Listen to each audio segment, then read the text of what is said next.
I have Les Bains Guerbois 1885 Sulfureux. So I think some of these have a name to go along with the number and some don't.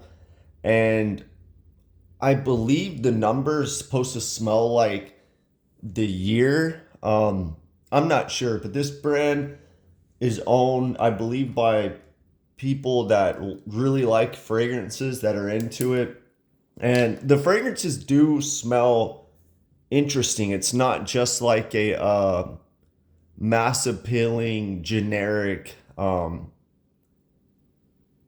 fragrance. You know what I mean? Like these aren't. I don't think these are um, mass tested to be likable. I think they're interesting. I would compare them to something maybe somewhat similar to like his stories de perfumes, maybe.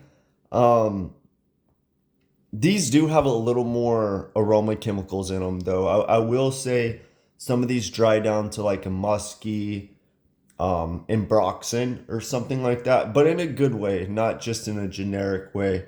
Um, but yeah, I've tried these on one, two, or three times, so it's not really a first impression.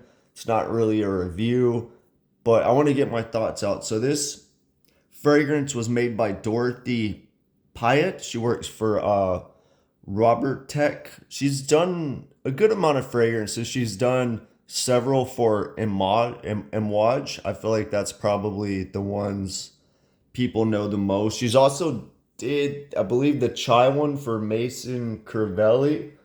I haven't smelled a lot of her stuff, but this one, so the notes are listed as Gold Factory family. On this card says an amber aromatic. On Fragrantica, it classifies it as an amber woody. The notes on the card are mandarin, rosemary, blackcurrant, orange blossom, jasmine, incense, benzoin, and tonka bean. On Fragrantica, for the top, they also include bergamot, and in the base on Fragrantica, they also include labdanum, patchouli, musk, and sandalwood.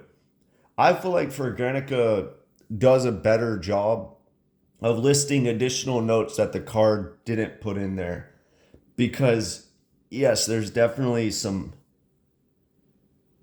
musky labdanum patchouli dry down. If anything, I would say it's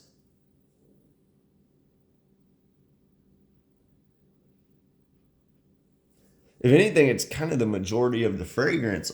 Maybe it's incense and tonka bean, and I'm kind of for Granica list is sandalwood. Maybe I'm smelling tonka bean. For Granica says patchouli. I'm getting benzoin, but I would go with the notes on Fragrantica. But regardless, the notes are pretty accurate of how this fragrance smells. So there is this fruity opening. I would say like I guess the black currant mandarin, I couldn't really describe it before I looked at the notes. It was just fruity with some kind of floral thing going on. Like I kind of got ylang ylang, but when I read the notes, orange blossom, jasmine, yeah, that makes sense. And I definitely got the dry down, the incense vibe. Um, but yeah, so the fruitiness and the floralness dissipates quickly, and I'm left with this kind of smooth incense that's labdanum dominant. I would say there's almost like a little bit in the opening.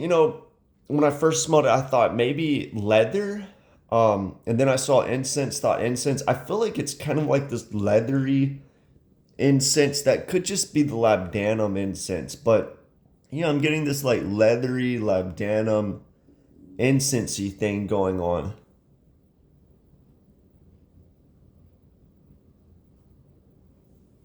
And yeah, that's kind of the dry down. There's this smooth incensey labdanum, slight leather, almost like there could be a little bit of an immortelle. Like, you know the fragrance by Historia Perfumes that has that immortelle note, the leather one?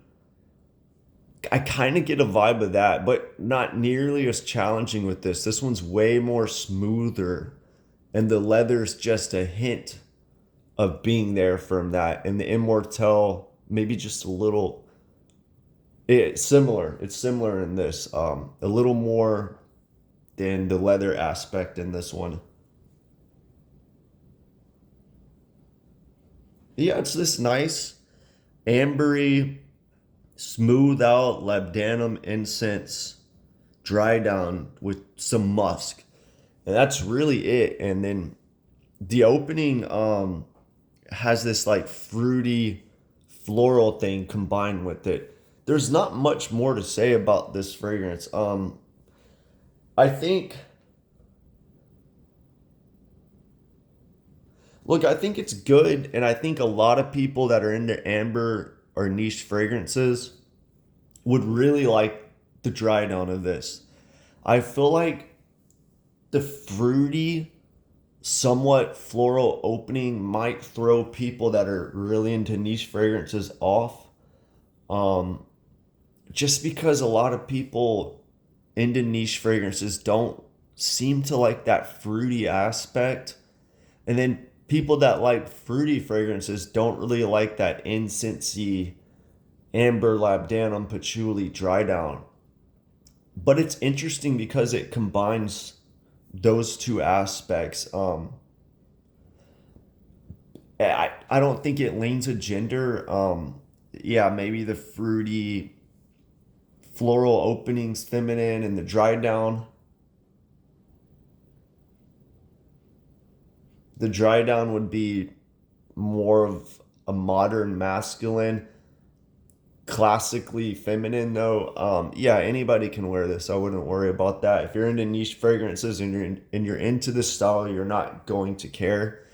Um, but yeah, it's a good fragrance. Would I buy it? No. I feel like I've only tested these fragrances a few times max, but I feel like nothing really stood out for me to want to buy, but I think they're good. And I think it comes down to the price. I believe these are um I think they're like 260. Maybe it's for 100 ml, which doesn't seem bad, but still, you know what? Maybe if they had a 50 ml for